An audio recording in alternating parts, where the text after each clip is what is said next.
in today's show. We're looking at the fantasy basketball waiver wire. Michael Bolton. Thanks, Josh. It's Michael Bolton here, and it's time for another episode of the Locked On Fantasy Basketball Podcast. Let's get to it. Let's get to it, indeed. You are Locked On Fantasy Basketball, your daily fantasy basketball podcast, part of the Locked On Podcast Network.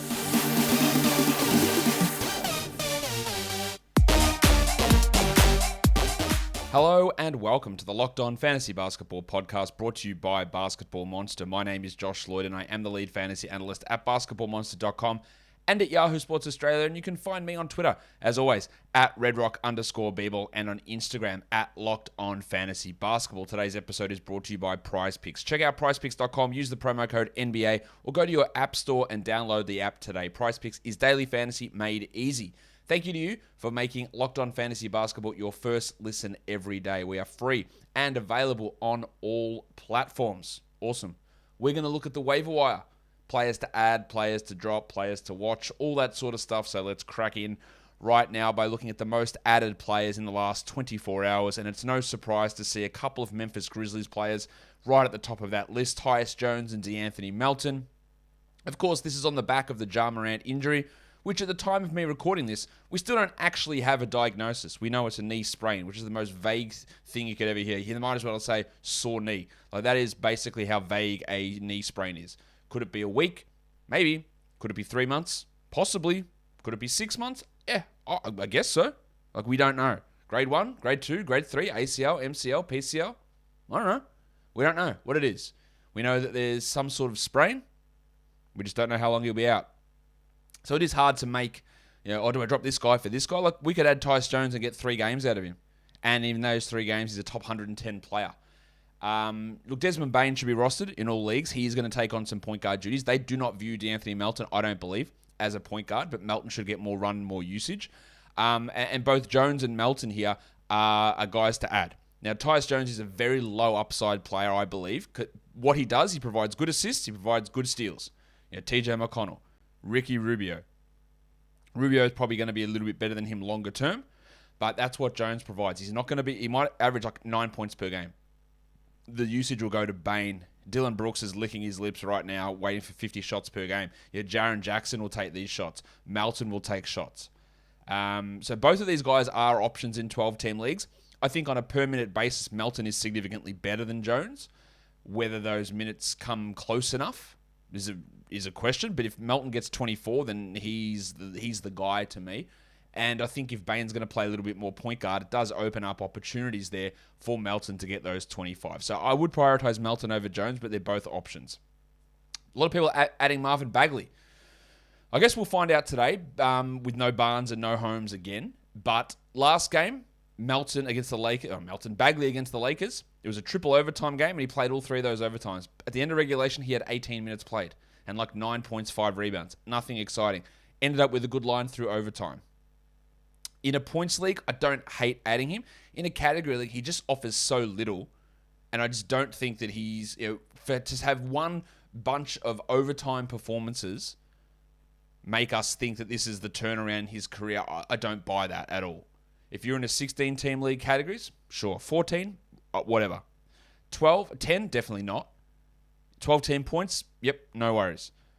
But it is really short-term with Barnes and Holmes out. And now Harkless may be out as well. That's going to give him a little bit of a boost, but don't get too excited. Malik Monk, big minutes the last 3 games. Now, when Nunn and Ariza eventually return, it is going to have an impact, but he is playing better than Allington. He's significantly better than Avery Bradley. Kent Bazemore's ass has been kicked to the curb to the place that had a reserve sign for DeAndre Jordan, but he's yet to make his appearance there. And Monk's getting these good minutes.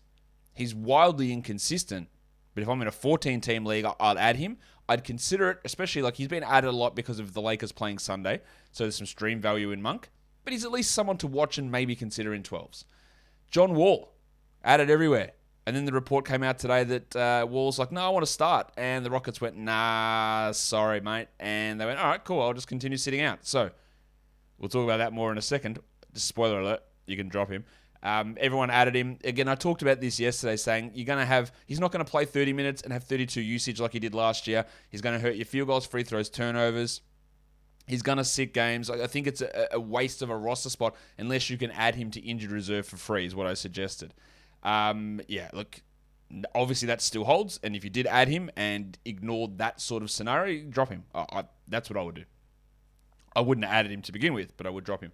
Pat Connaughton's being added everywhere because he's continued to play well. I don't know how it continues when Lopez and DiVincenzo return, but that's future Josh's problem.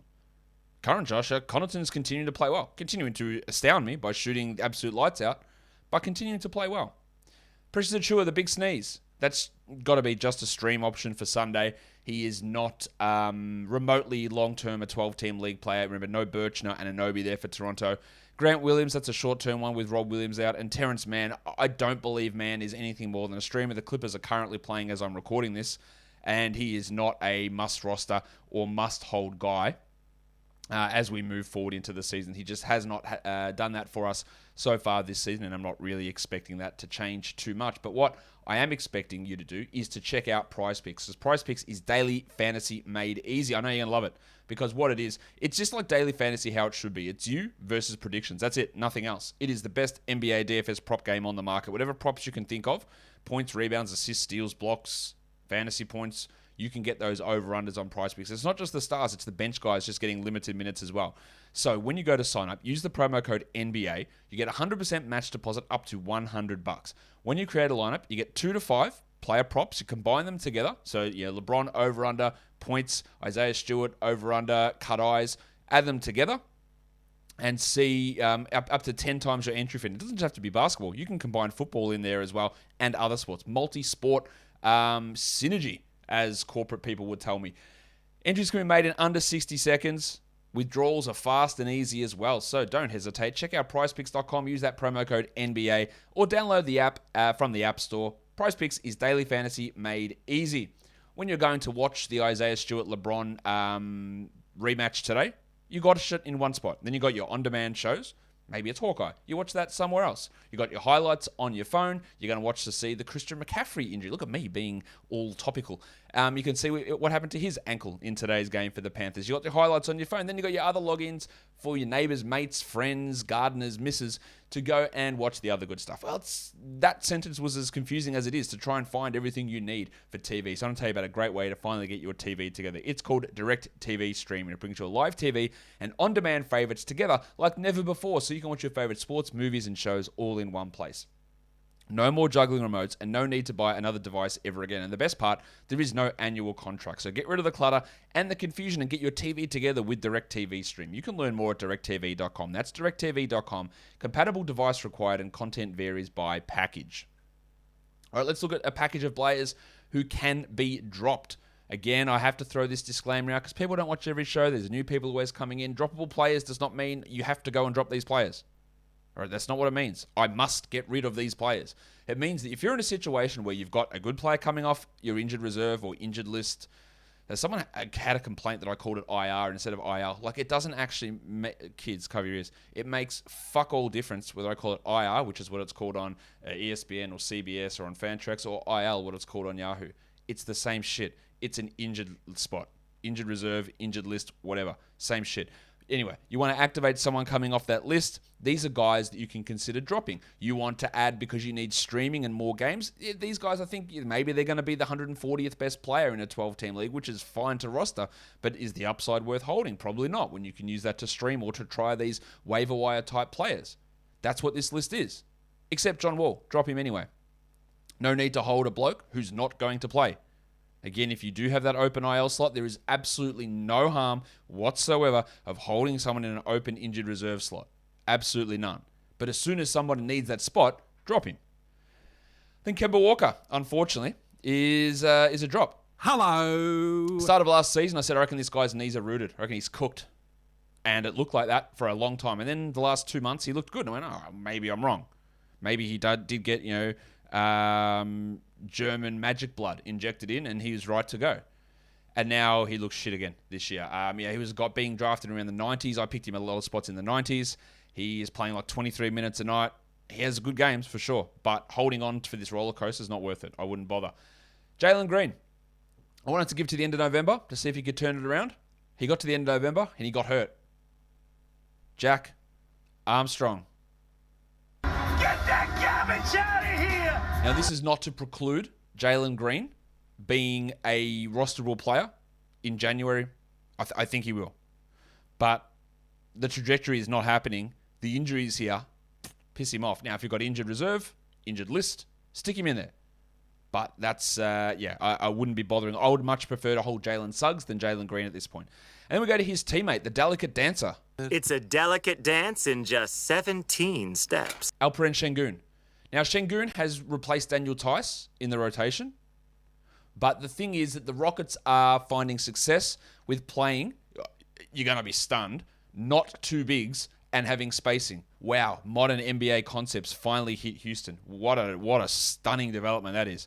So they're not going with the two bigs anymore. They're playing Jayshawn Tate at the 4. Literally his best position. This is why the Daniel Tice signing made kids, again, cover your ears. I'm fired up on a Monday morning. It made no fucking sense at all.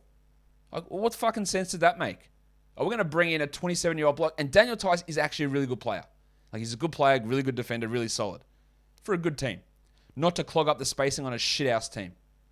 It made no sense. And now he's out of the rotation. Good work, Rafael Stone. And Steven Silas. Yeah, the whole thing's bullshit. But he's gone now. And they're playing better with spacing.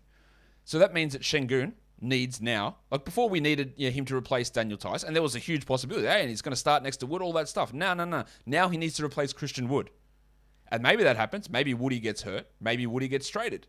Maybe he doesn't. So again, Şengün is the ultimate. This is not me changing my opinion on his ability at all. I think he's going to be a multi-time top 70 fantasy player in his career. I think in 2 years, maybe next year, I think he's the starting center on this team, and he's putting up top 70 numbers. But for this year, a lot needs to happen, and that's just luxury stashing, and you probably can't afford that. The delicate dancer, you can go. Nickeil Alexander-Walker in a bench role, 24 minutes a night, hurts your field goals. See you later. If you want to roster him, no worries. No problem at all. But it needs to be a very specific situation. You need to be very specific needs of points and threes and be ready to deal with inconsistencies and poor shooting, and that's what he is. Carmelo Anthony's still rostered in a lot of places. What do you reckon, Jack? Get that garbage out of here! Agreed. This was the most obvious hot streak that had no chance of sustaining ever at the start of the season when he was getting like 1.4 blocks and shooting 60% from 3. There was no chance of it ever sticking. And now we're seeing that happen. Please do not hold Carmelo Anthony in 12-team leagues. Rowan Barrett. Now, out of everyone on this list, I'd be the most hesitant to drop RJ Barrett. And if you're in a points league, don't drop RJ Barrett. Hold RJ Barrett in 12-team points leagues. 10 teams, I'd consider it dropping. In a category league, what's he doing that's good? I know he's just in a prolonged slump, right? And he is going to be better than what he's currently playing. But we have seen over the 2.5 years of his career, we have not seen any semblance of being a good category league player. None.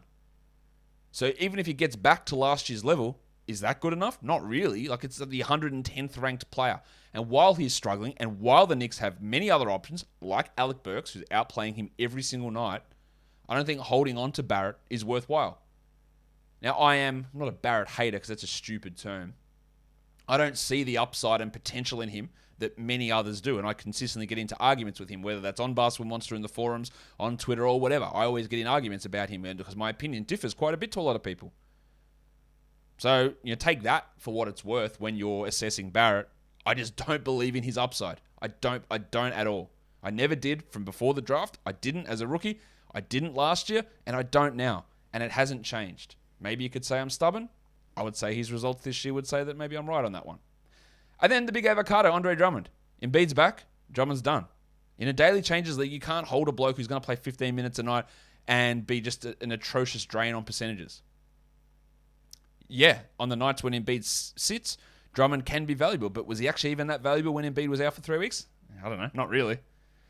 I would not be bother holding him as my phone message tone goes off. All right. Let's go on to the must-roster players now.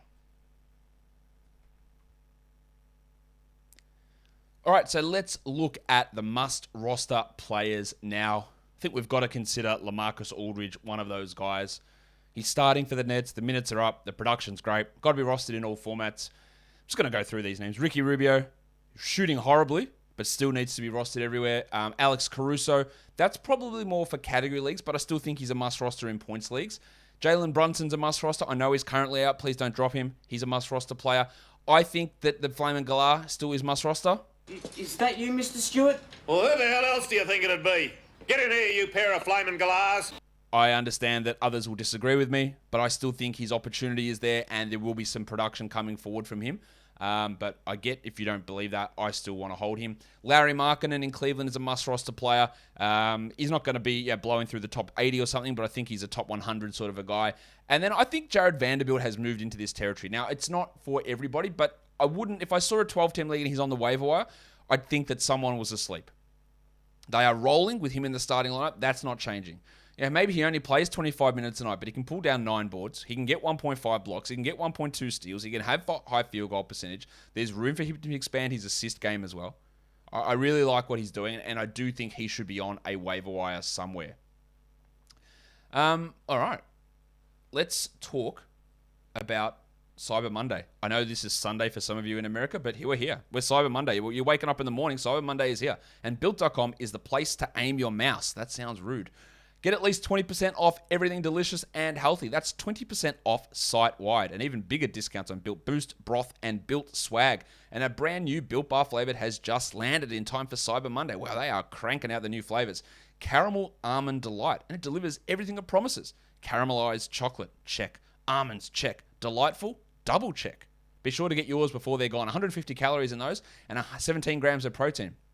Also, this season, maybe you're craving white chocolate. I'm literally craving white chocolate all the time. Second best chocolate behind Ruby chocolate. For limited time, special new Built Bar Puff flavor, white chocolate cheesecake. The yummy protein treat filled with marshmallowy center, covered in white chocolate, 140 calories and 17 grams of protein in that. So go to Built.com for these incredible tasting new bars and 20% off everything. Head to Built.com and use that code LOCKED20, LOCKED20, before it is too late.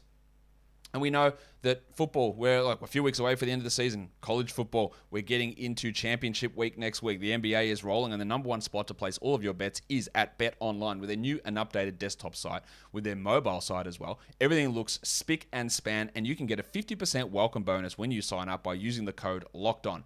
Obviously, it's not just football. It's not just the NBA. It's college hoops. It's college football. It's NHL. It's boxing. It's UFC. Right to your favorite Vegas casino games. BetOnline has everything that you need. And don't wait. Take advantage of all of the great offers for the 2021 season. BetOnline is the fastest and easiest way to bet on all your favorite sports. BetOnline is where the game starts. Let's look at some upside grab players now. 3 Houston Rockets guys there I've got at the start of my list. I don't know how it's all going to play out. At the moment, Garrison Matthews is starting in place of Jalen Green. He's playing all right. Armani Brooks is getting the backup minutes. He's looking okay for like 16 team leagues. He's had some really, really big scoring games. I think he's had 13 threes in the last 3 games. Brooks.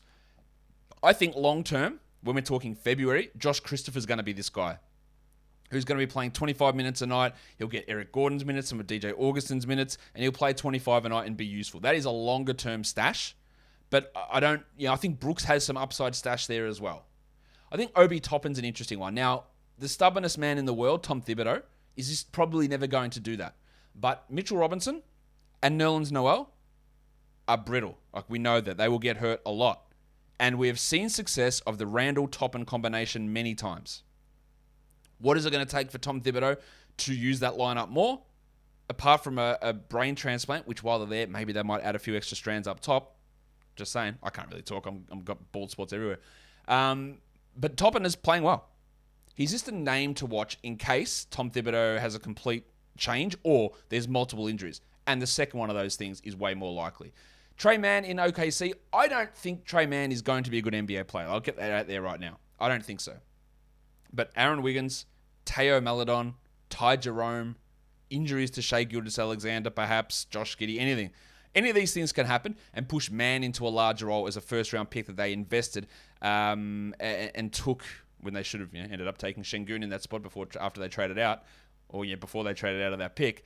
Mann has an opportunity. I don't think he's good. I don't think he's going to be good, and that's pretty clear from everything I've said about him. But the opportunity could still be there for him to have a fantasy impact this season. And then in Denver, we don't know the status of Maga Porter Jr. Jeff Green is currently starting, but Zeke Naji is starting to impress. And I wouldn't be surprised to see Naji step into a larger role. Some other names that I think are worth mentioning here. Maxie Klieber is real close to must roster. I would add him in 12-team leagues. He's much better than Willie Cauley-Stein or Dwight Powell. He's playing well. I like him. Alec Burks probably is a must roster guy. He's maybe a little bee's dick off. Brandon Clark, really solid 14-team league guy who is stepped ahead of Xavier Tillman and is getting like 23, 24 a night. And that's probably what he needs to be a 12-team relevant player. I've got mentioned Grayson Allen as a name here. I think he's a drop. He's not on that necessarily must-drop list, but I think you can drop him. Danny Green, if you're looking for defensive stats, I do think he'll come off the bench behind Thibault, but he is producing at a pretty high level. Jeff Green, I just referenced. Green is at least a short-term ad while Porter is out, especially for points leagues. KCP, really, really strong 14-team league ad and is an excellent streamer in 12-teamers. Probably not a must roster in 12-team leagues, but if you've got him on a roster, there's nothing wrong with that. And then lastly, a guy that is getting a lot of hype at the moment, Bill Hernan Gomez at the Pelicans. Now, he is the backup to Jonas Valanciunas. He's putting up some really, really big numbers. Now, I do not believe that what Billy Hernan Gomez is doing has any basis in reality in terms of being able to stick. But he is a name that is getting mentioned a lot. A lot of people are saying he's must-add for 12-team leagues. I don't believe that personally. But, you know, if you look at his last 5 games, he's the 74th ranked player. That's hard to argue. How I will argue that is by saying he's doing that by shooting 70% from the field, which his career high is 56, so that's probably going to come down. He is doing that by having an assist per 36 of over double his career high in that number, so that is probably going to come down. He's also doing it by posting career best steal numbers, which is probably going to come down, and by posting career best free throw numbers, which, again, could possibly come down. He's also doing it on 25% usage, which probably will come down. And the 17 minutes a night, or even over his last 4, he's playing 20. That means that Jonas Valanciunas needs to play 28 a night, which is not realistic at all. So while he is producing, there's been a lot of things happening. Valanciunas foul trouble, blowouts, have really contributed to this nice little run from Hernan Gomez, who's absolutely no issue here. He is producing big numbers in that time. But I just don't look at it as like, add him, sure, short term, go for it. Let's go, see what happens. I do not look at him and go, this is a realistic player to have as a 12-team. Like, his number one category at the moment that is carrying his fantasy value is his field goals at 70%. Drop that back to 56% or drop it back to 58% and he's not a top 200 guy. That is what is carrying him and that is what is inflating the rankings. So just be aware of that. Guys, that will do it for me today. Don't forget to follow this podcast on Apple Podcasts, Google Podcasts, Stitcher, Spotify, and on the Odyssey app. If you're here on YouTube, give it a thumbs up. Leave your comments down below, guys. We are done here. Thank you so much for listening, everyone. See ya.